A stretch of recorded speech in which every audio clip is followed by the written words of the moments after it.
welcome back. Good morning.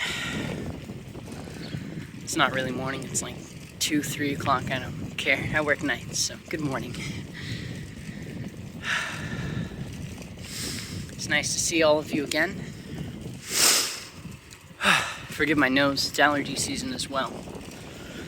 Oddly enough, my favorite season aside from the allergies.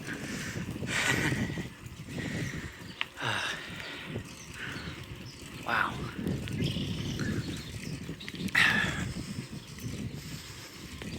So today's going to be a bit of a human check.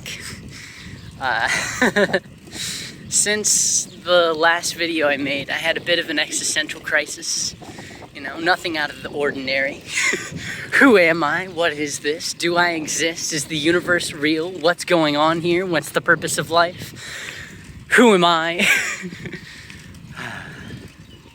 Oddly enough, that took place, and then I finished a book, so I started a new book, which is Be As You Are by Ramana Maharshi.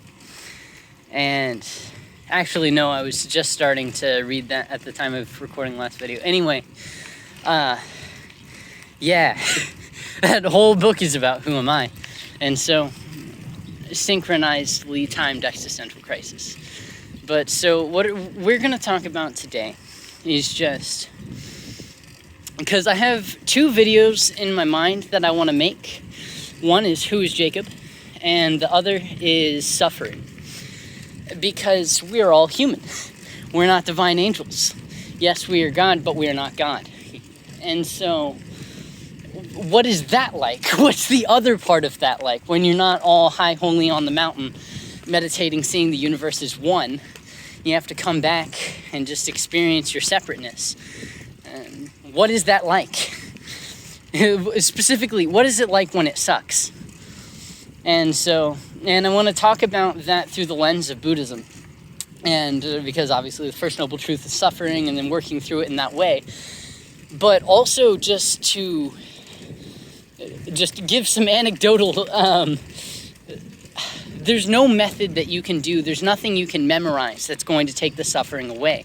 There's no amount of working through it intellectually that is going to help you. And that's one of the things that creates the suffering. When you have an idea that, you know, I'm going to do all these things and it's going to eliminate the suffering. And it's, it depends where your heart is. And if it's still an attachment, then you can learn a lot of things about non-attachment. But attachment is it's one of those words you have to really sit with to get its full implication. I could say a little bit of it right now is when you think that you are incomplete, and so you are attached to something because you think it makes you more whole than you already are. And it creates this constant chasing because I am not happy in the present moment because I don't have my thing. Anyway. Suffering will probably be its own video just because it's such a deep topic. But we're going to get into a little bit of who is Jacob, who am I. But first we're just going to breathe.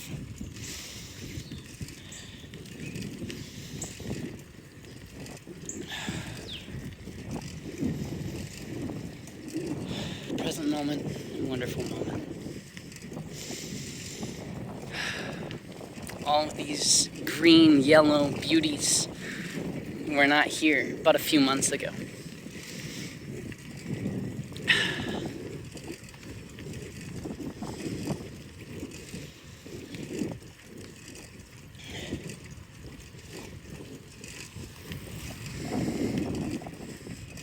I'm going to try not to get the other people just for their own sake, but...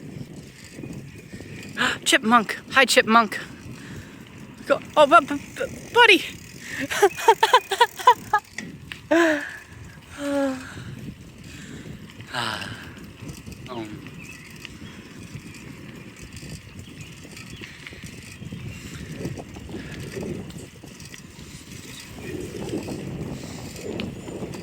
So what's it like being human? Also, sorry about the wind if that gets in the way. I tried a whole setup where I took my little microphone, I cut a hole in the can of a peanut thing, and then tried to have that, and then have my phone in a pouch, and so they would block out the wind or whatever. It didn't work. All you heard was crumpling. So forgive my lack of resources.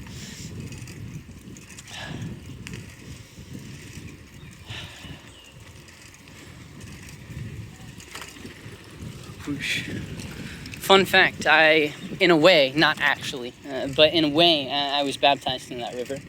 I was actually baptized in a church, but I had my own little private run once where I felt the presence of Jesus, and I was just running. I didn't even intend to go in there, and I just went down there and decided to jump straight into the water, fully submerged myself, came out, sat and meditated, felt completely new. It was beautiful.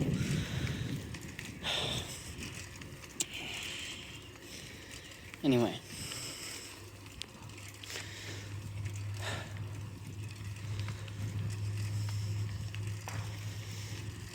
Right now we're just going on a bit of a journey. I used to come here every day before school. It takes about 40 minutes.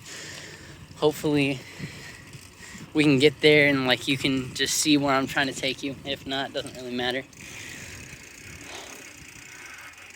I think that's honestly where we're going to start. Doesn't really matter.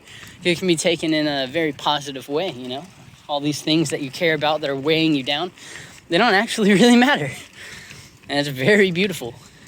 Then on the other end of the spectrum, you got nothing matters. So no matter how hard you try, no matter what you do, no matter how many this is and that's, no matter, it doesn't matter. And so if you're trying to get somewhere, got some bad news. Or some good news, depends on you, but you're already here. And then how do you hear that when you're separate? Also, pigeon. When you think you're separate, because you're the mind.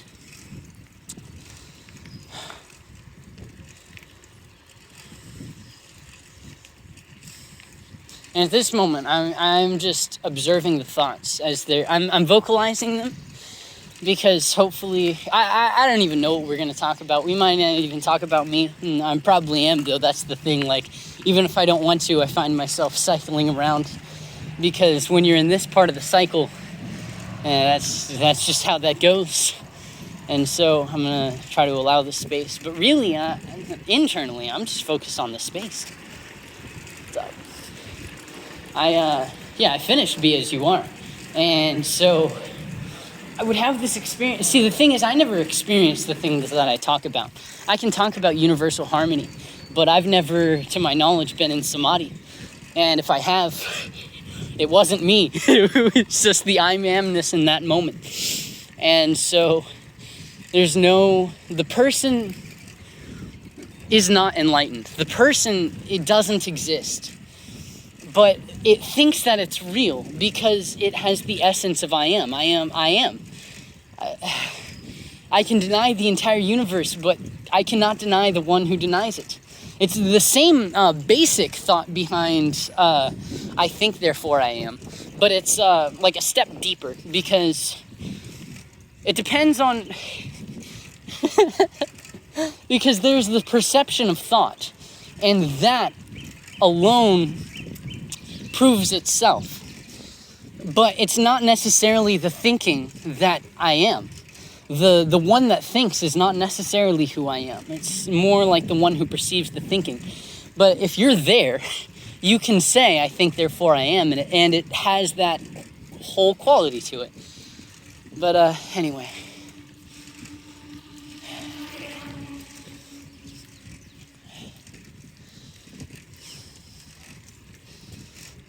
So there's the divide between Jacob and Israel. And that's where we're going to start. So in the inquiry, you learn to discern. That's what it is. You are so used to identifying the self with this person, which is this body, this mind, this happening. And so you think that you are the thing that is happening. But what you find is that is perceived. And even the one who perceives it, perception is perceived. And so there's a difference between I and me, if you can hear that.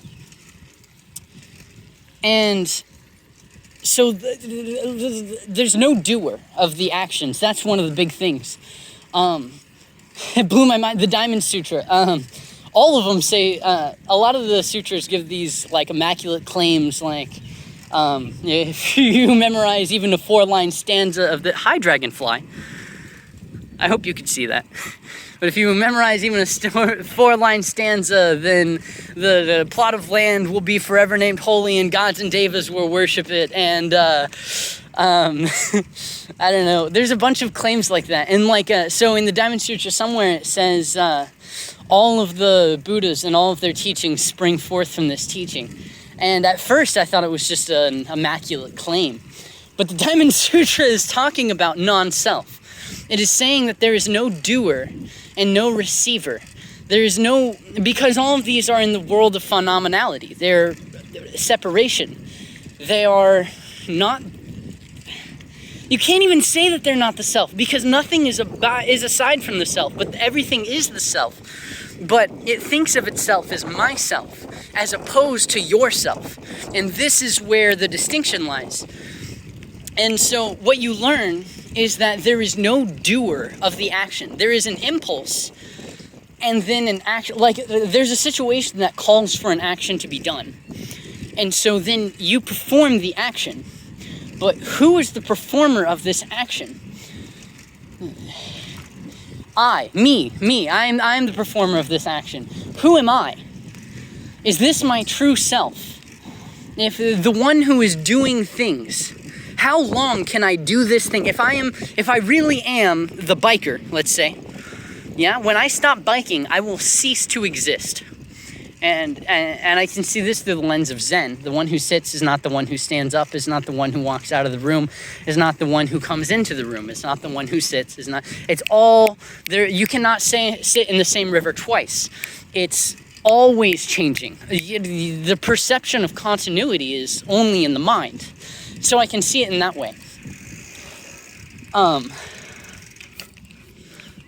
But you can really see how the doer of the thing is not me.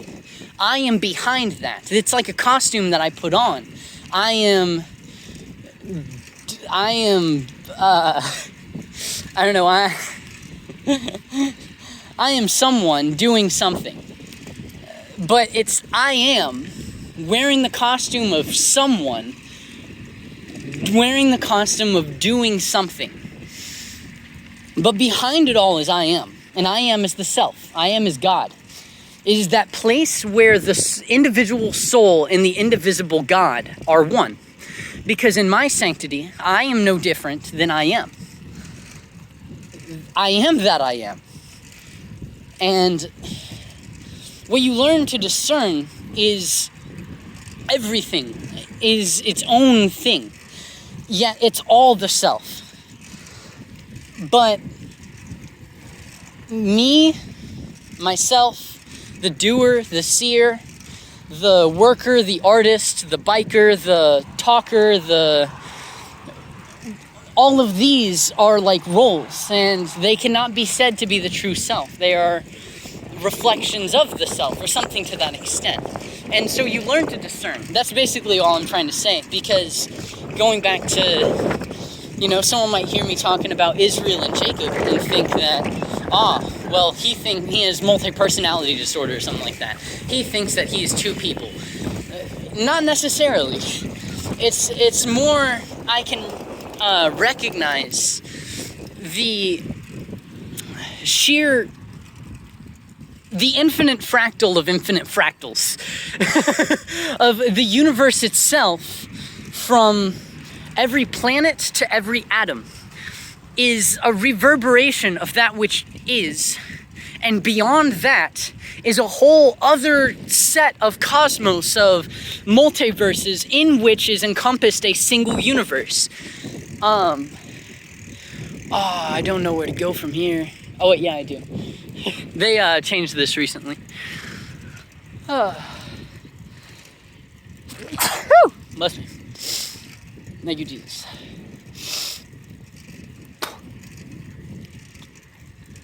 Alright, we're gonna go back to the meditation and we're gonna continue talking. Woo!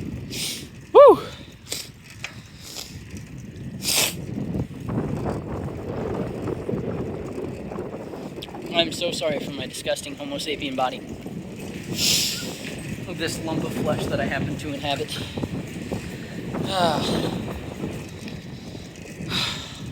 Breathing in, I know I'm breathing in. Breathing out, I know I'm breathing out.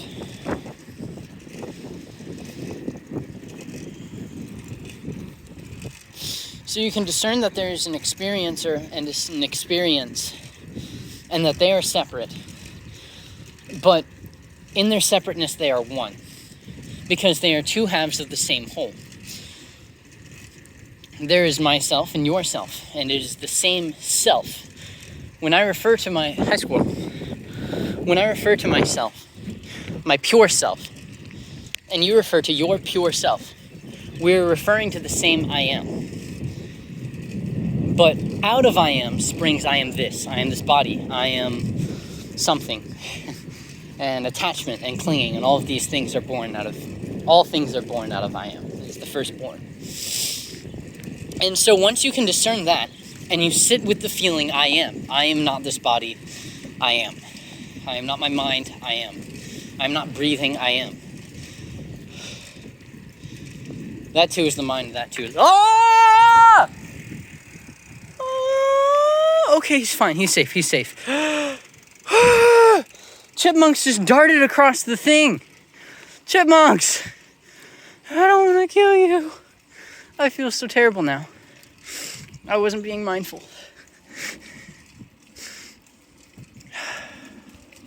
It's all the play of Leela. New moment. There's nothing that I could do, could have done. There's nothing that I can do. Everything is fine. The chipmunk is safe.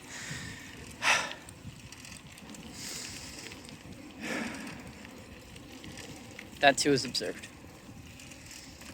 And this recognition that there is an observer and that there is no identification. All of these things are arising, but there is a space in which there's a context, and this just is. You cannot deny its reality. It just is.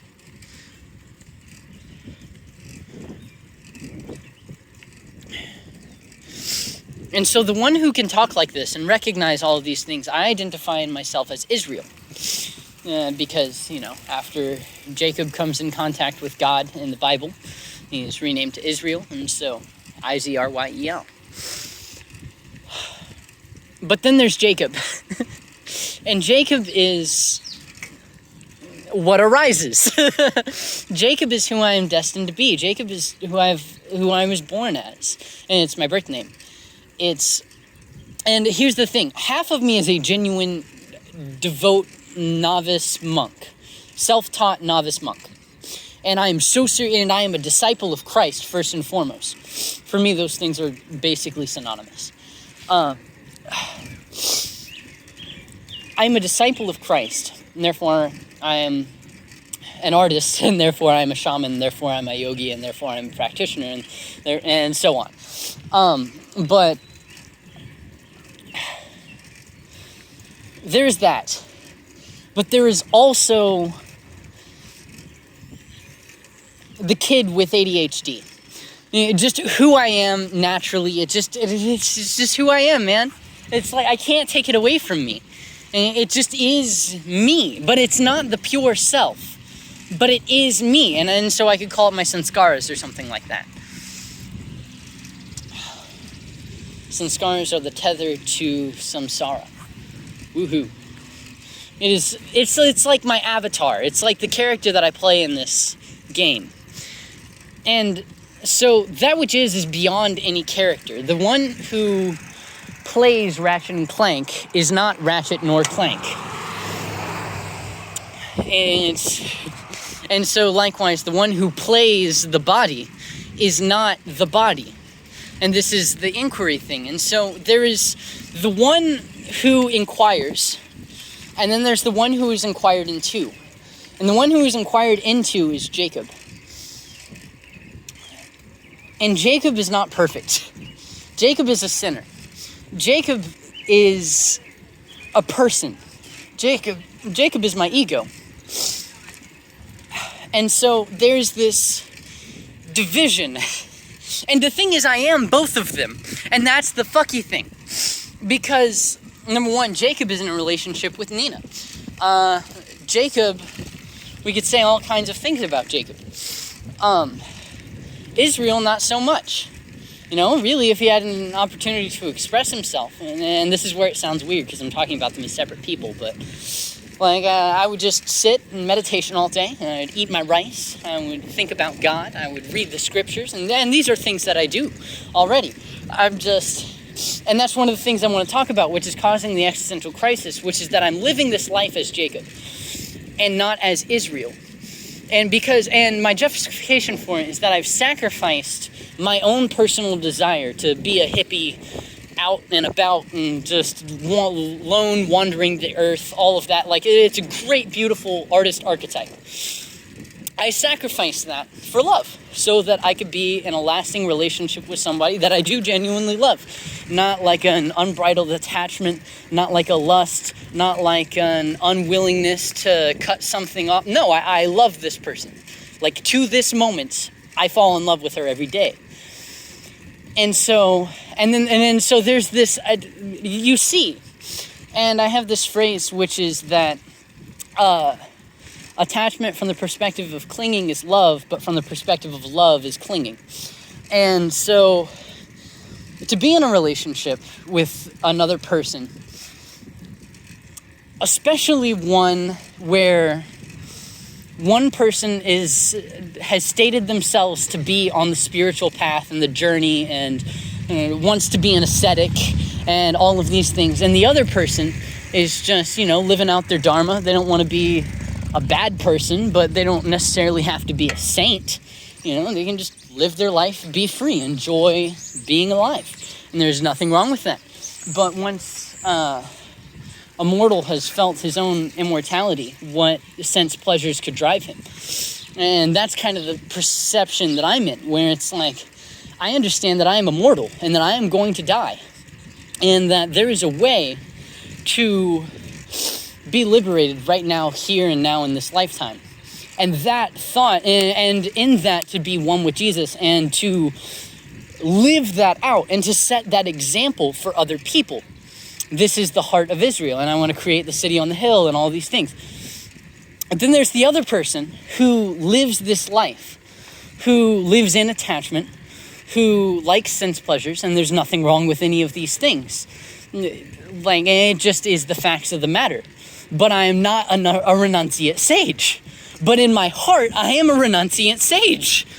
And I am a devout disciple. And I just want to bring people to Jesus. I want to be a pastor. I want to sit in a monastery. I have all of these things. And so, and where I'm at now is I see that, and I can classify that as desire. I want to have this experience and do all this. But in the end, before enlightenment, you chop wood and you carry water. And after enlightenment, you chop wood and you carry water.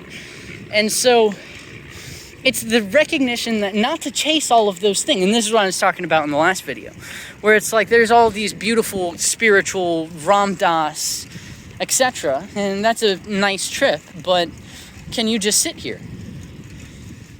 And if you have to go over there to be holy, then are you really? And so how much better just to sit with Jacob until there is no more Jacob. And there's no one even to call Israel. And so that's kind of where I'm at. But there's this tension that arises. Because then like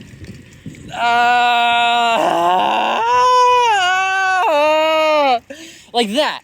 Like, it just feels like that. It's this constant suffering, like, oh my God, I'm still this Yehu. I'm still Jacob. And I'm like, it feels like this, I'm bound to be, because I'm not willing to renounce. And it's because I just want to sit and live in love and just cultivate peace and, full Thich Nhat Hanh. But that's not the predicament I find myself in. And so I can't do somebody else's work. I have to do my own work on myself. And that comes to me in peace, as you heard. Like, that's just but it's heard in a very agitative way. Like there is something trying to stop me from being a better person.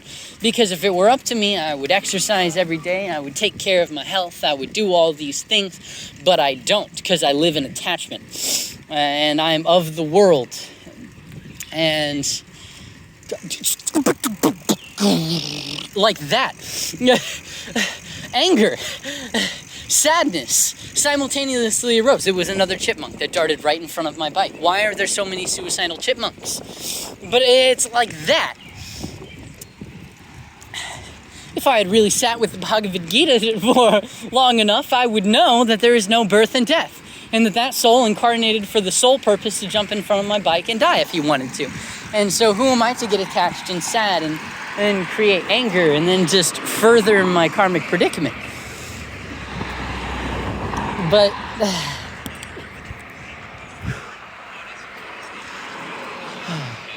this feels like a good time to just go back to the meditation.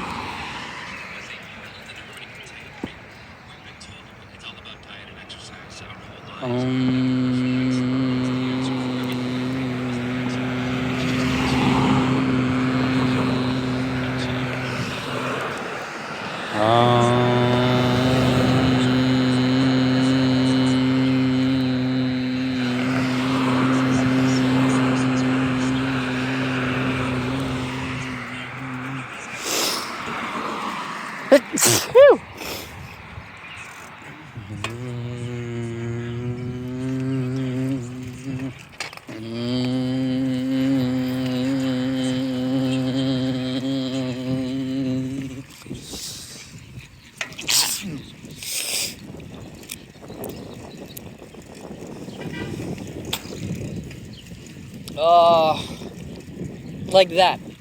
Like this feeling of just sick and suffering, and my body sucks, and life sucks, and everything is meaningless, and all these things emerge. And it's just constant suffering, because you're hoping for the eternal amongst the transient. And it's like, I wish I could be free from this, but I'm not willing to just renounce my life as Jacob, because, like I said, like on one level, I'm just too attached. On the other level, who am I? Like, who wants to renounce? Who has the new desire to go away? Ramana Maharshi is very prominent on you don't need to go anywhere. You can be as you are. It's the whole name of the book, Be As You Are. And so don't try to change your environment.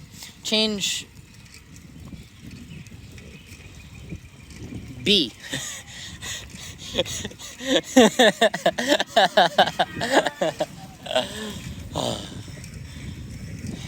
Because this love is ever pervading, because this eternal stillness, because out of which everything came, everything will return, by everything is sustained, by which everything is sustained. It just is. And it's this silence, it's this stillness, it's this peace, it's this love, it's Jesus Christ. Thank you, Jesus. Because at the end of the day, this never goes away. This has been here since before humans were here. Since before there was a universe. There's only God. And to recognize this, I see as the only goal in life. But I see that if you want, I want to make that my only goal in life. But number one, I have to think of more than just myself. If somebody really is prominent about not meditating, you can't force them to meditate. And at that point, it's not even genuine meditation. You can force yourself to meditate, and that's just a practice and discipline and overcoming the mind and all of that. But there's a certain permission there. One has no permission over another. And so it's this battle within myself. But I'm the one who frames it as a battle, because it doesn't need to be anything. It can just be, you know? I'm on this path. I'm around other people who are not on this path. And the suffering comes in when I think that I'm someone that needs help, that I've gotten thus far by myself, but I need someone else to help me and point me along. I need a guru. I need the Sangha, which I don't, and that's where the ego comes in, and it like really tries to egg me on. It's like, yeah, you know, you can't do this alone. You know, you gotta have help. You just, and then, so it creates this, and that's what creates such a strong separation between Israel and Jacob. Because I am not in an environment where there are other people like me. And that is painful. Because it really, like, I was in church today.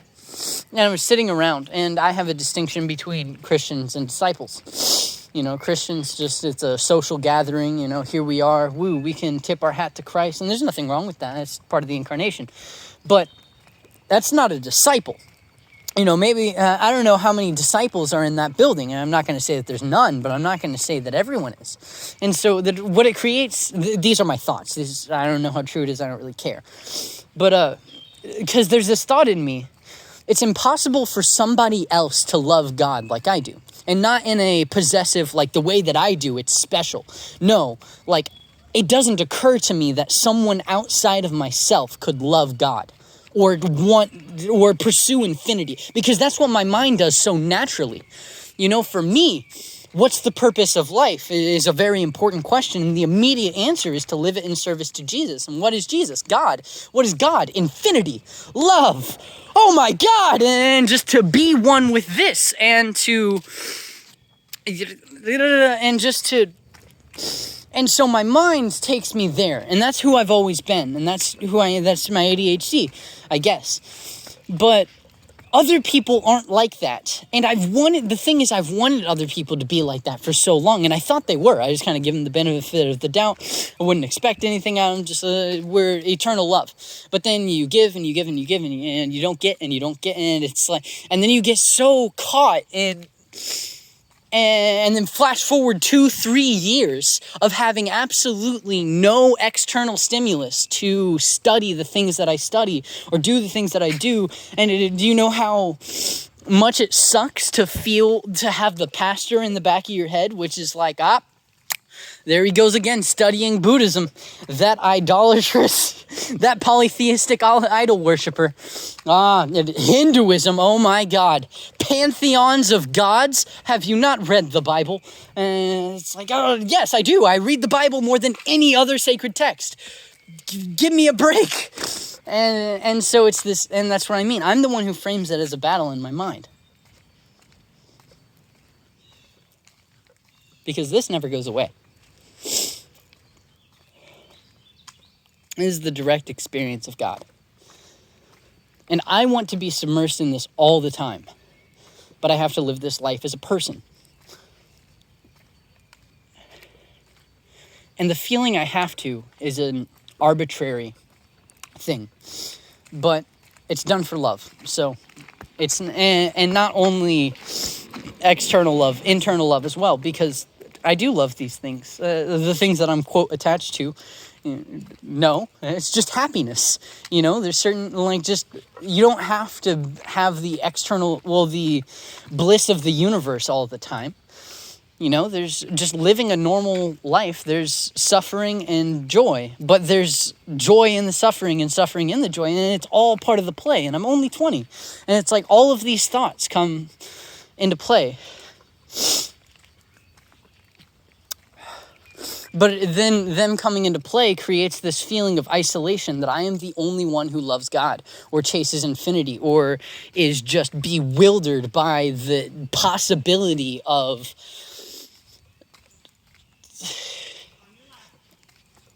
I don't know. I don't want to call it magic because that's not necessarily what I'm talking about, although I'm not going to say anything about that either, because if you view it through the right lens, then it's done in God. But it's just the like the resurrection or walking on water, like that I do not believe is beyond reality, or depending on how you define reality. But I believe the impossible to be possible. I do not believe that the mind is the ultimate, the structural, egotistical mind is the ultimate. I think that the heart, all things are possible in God. And when you are willing to renounce household life and take up homelessness and then renounce yourself and find yourself as that which is, and just you have a complete understanding of, not even understanding, just an intuitive being with the Tao.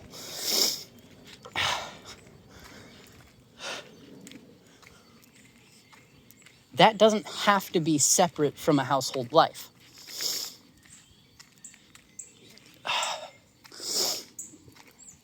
And that's Ramana Maharshi. I can just be. And it comes down to the ego is the only thing clinging, the wanting to become something great. And that is the thing that's giving me all the problems. Not necessarily the things that it points out, because it'll point out all these attachments, all of these things that are keeping me trapped in samsara. But the one who is pointing them out that's the thing. Is that the helpful, that's coming in to help me, to show me where I'm going wrong, to what's keeping me here? Or is it just another thing, wanting to go on another journey to become the holy sage? And this is why everything is impossible in duality, in the mind.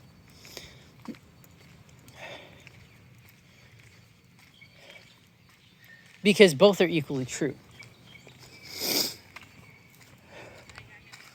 So yeah, that's my existential crisis. Who am I? Am I Israel or am I Jacob? I am the self eternally. I'm a disciple. My life does not go against discipleship. Although it's not everything I want it to be. Because, Jesus walks up to Matthew, says, "Follow me." No context. And he does. And boom. Or Paul, you read Paul, and just his life is his statement of his Christianity. And I want to be that. But who wants? Sit with this first. Recognize this first. Who am I?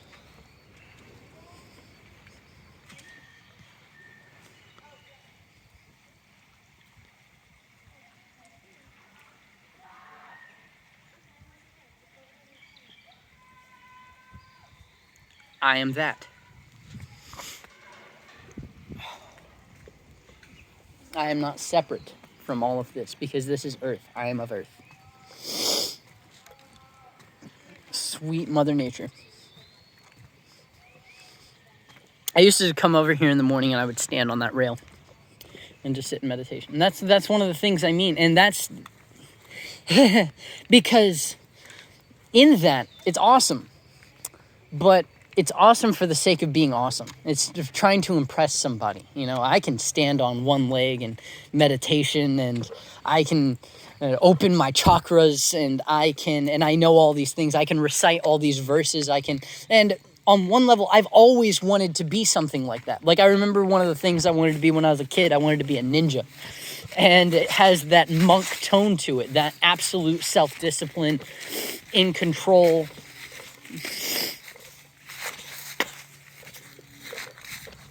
Ego. But egolessly, just surrendering to the practice.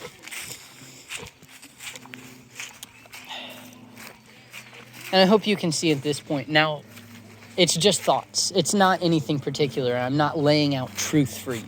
This isn't how things actually are. This is just the perception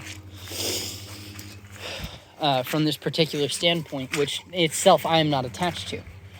You know, it's nice to vocalize. And honestly, I'm saying this to show you how human I am. Like, I am not something great, and I don't expect you to see me as that. But on the spiritual path, this stuff is still there. It doesn't just magically go away. It goes away through the practice, but the practice isn't done in the mind, it's done in the heart. The change is internal. I'm trying to figure out, so there's people over there, so I don't want to disturb them. There used to be a path down there. I don't know if it's still down here, though. We'll see.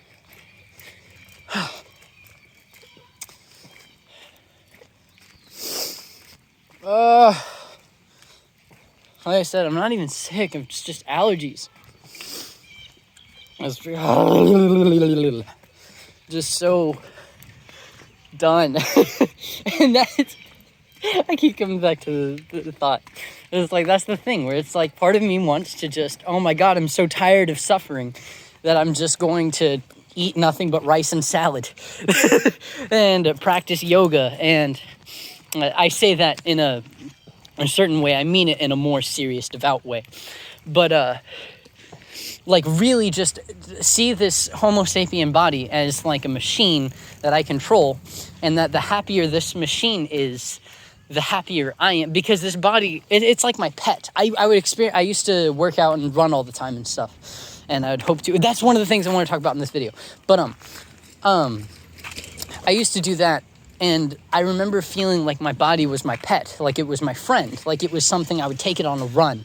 I would feed it broccoli, and it felt nice. Let's see. So scared I'm gonna come across like a snake or a spider or something. It's fine. Oop.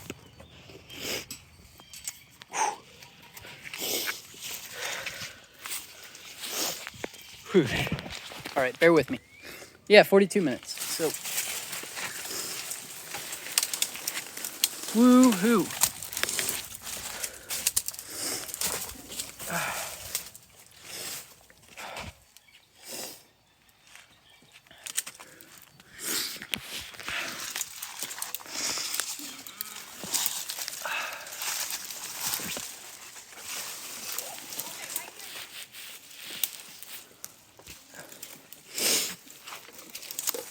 But yeah, and so now that we've established all that, where do I want to go from here is the real question.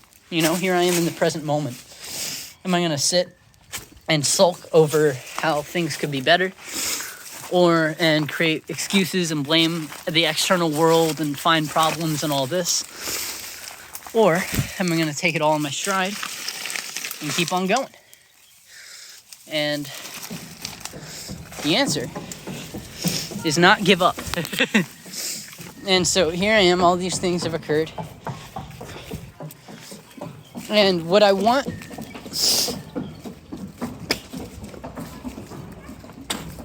I've gone through the process of discipline before, where you surrender your idea of the self to a practice, and you let the practice shape who you are.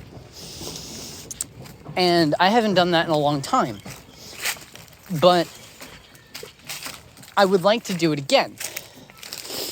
Also, bamboo groves. And so hopefully I'm going to do that on YouTube, and not like, I'm going to try and do it not in a super ego way where it's like, look how great I am, I can do all these things, because that's just another trip around the circle. That's not the goal. The goal is to show you that it is possible. And not only is it possible off in a mountain, and then it's proving it to myself as well. Not only is it possible somewhere out there, it is possible here and now. Dear God, this is so beautiful. Whoosh.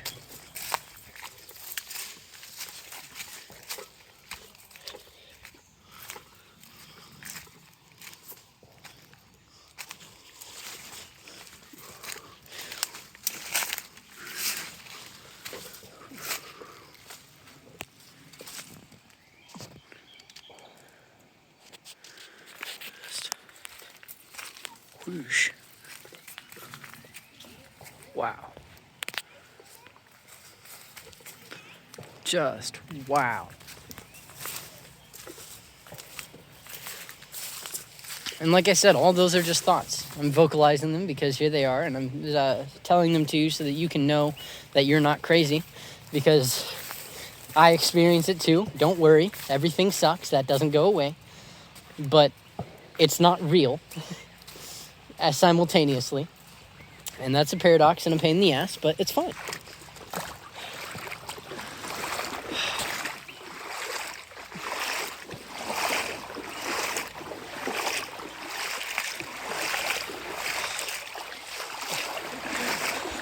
Just to continue vocalizing thoughts so that you know that the suffering doesn't go away, or it's normal to have that. My brain's just like, water snakes, they're coming for you. And I'm like, dude, chill out. I used to be absolutely fearless in the face of nature. And then nothing bad ever happened to me, but I just had several encounters with things that predators, not real big predators, spiders and snakes, but, nevertheless, things to scare the brain. And so ever since, my brain's just like, I'm gonna die. And it's like, you know what? You are going to die. You're right. And I'm gonna let it happen. God is going to kill God, and God alone will remain.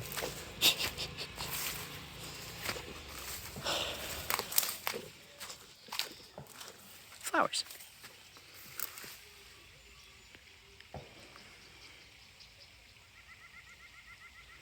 Birds.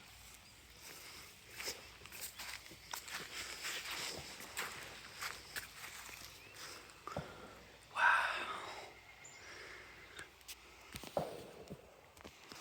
Whoa, I was zoomed in this whole time? All right.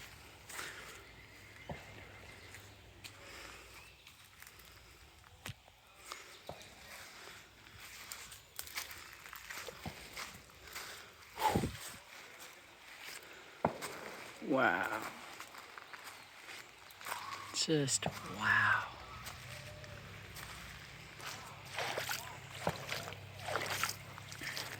Give me 1 second to put my bag down and stuff, get a swig of water. I'll be right back for another, 10, 15 minutes of recording.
Buenos dias.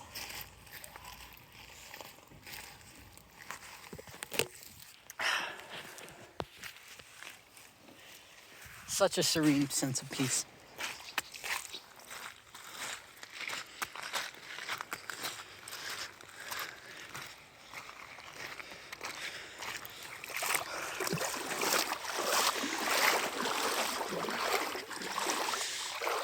Dang.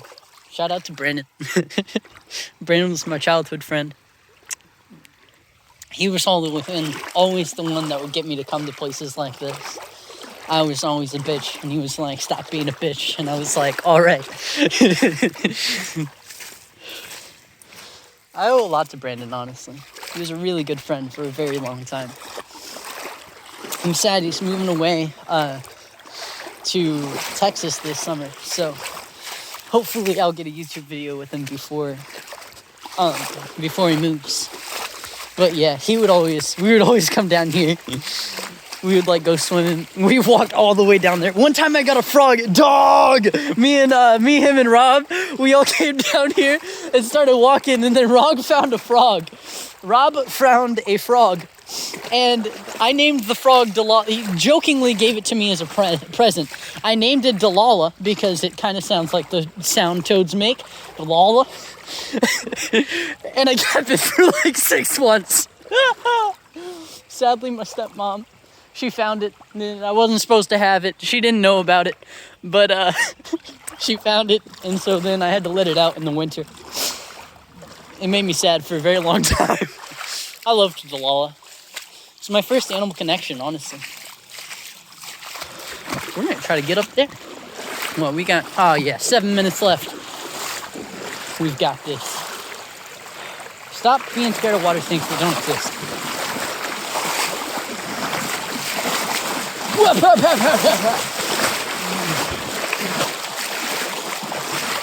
I climbed up here and got stuck once. That was fun.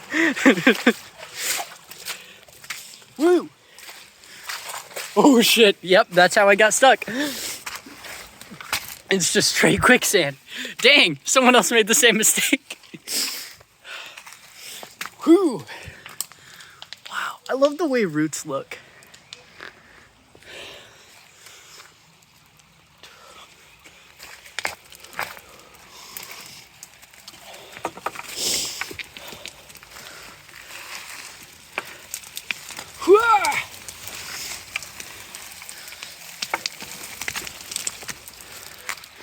Woohoo! There we are.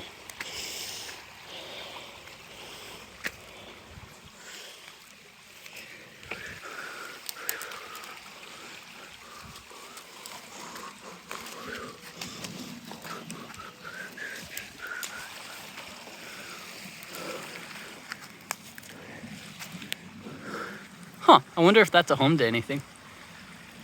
Probably.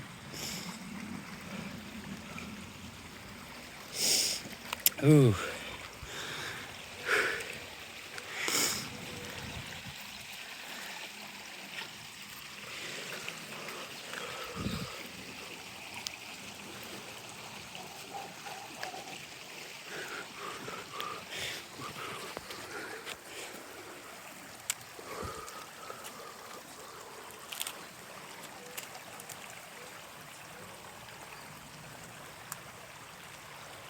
Present moment, wonderful moment. All right.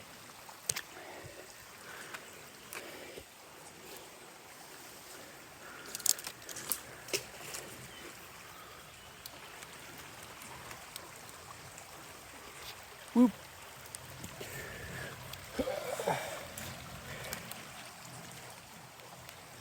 Whoop. Give me one moment. Sorry, my leg's stuck. Okay. We're gonna sit right here on this branch.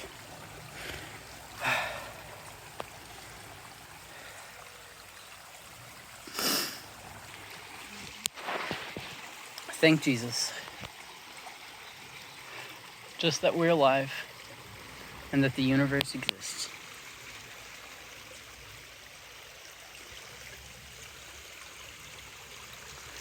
That leaf.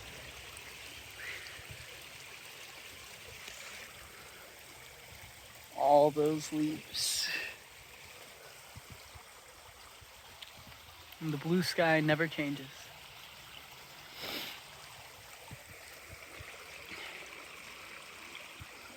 There's the bridge.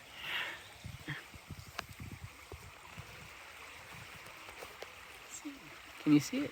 Yeah.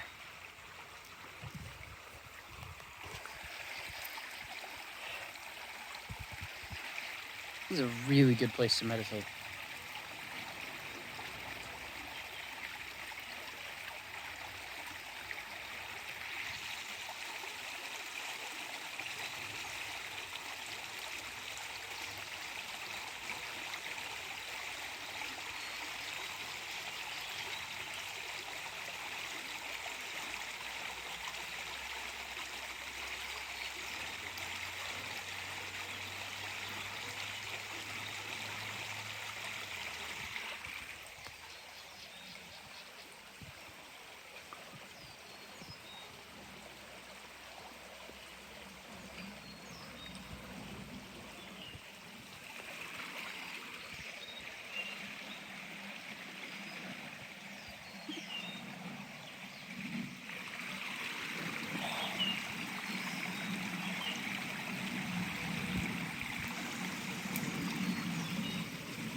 Yeah, so in conclusion,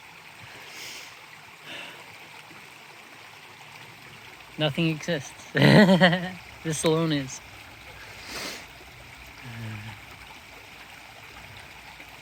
Just.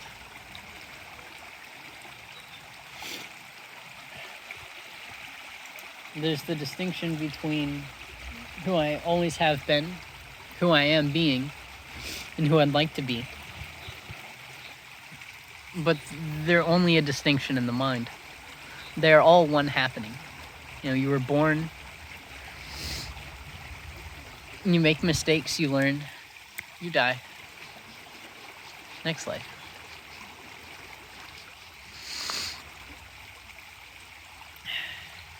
This is just the play. And it goes on eternally. And just to be is all there is.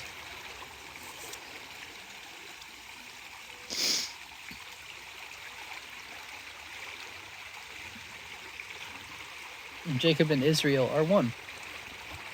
This applies for yourself as well. Who you are bound to be because of your attachments and your sufferings and your idea of who you are and all of these things are not who you really are.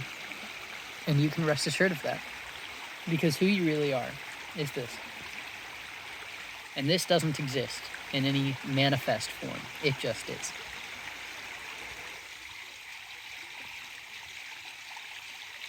And so just to work on oneself in the manner appropriate for the given situation is all one can do. And in doing so, helps liberate the entire world.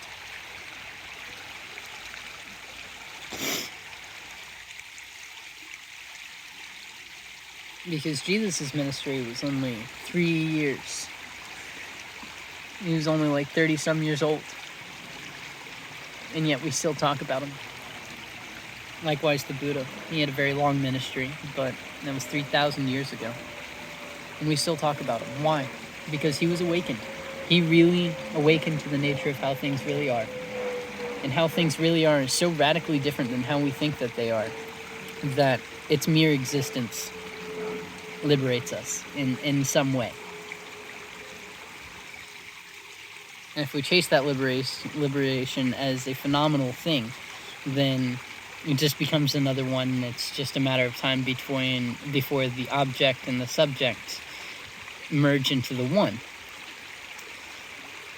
But in the meantime, here we are.